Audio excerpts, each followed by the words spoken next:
tomumwisa tumapurutani satani matafakani pamuno zviti munodhisa munodhisani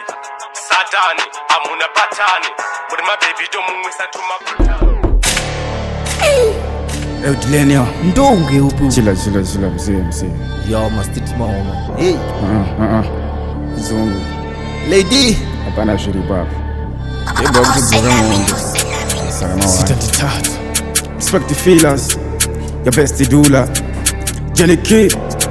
amzezi bana ndakaka tisi kakandwa mugheto ndikatireka zvangu ndimboka dzosa zvanzi deba na dockx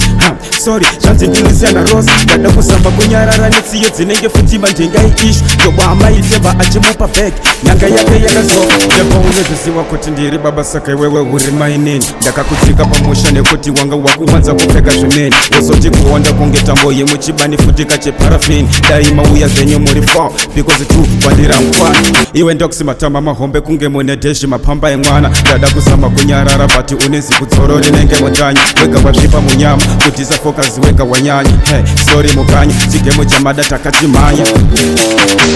anditi makati ndiridzi kusatani saka imimi muri madimoni ndokusakupinda mustudio iyi tejerei kubirwa mamicrofoni ndeba chimbogara pasi unyasi kuteerera ngoma padzinoimbwa usade kuganza apa wakaonda kunge futi makadzi aiimbwa no che umbudzoka dzoka vanokwara nemabhaza pana iraona kuti vatafakani zvamuringo chani ndofakani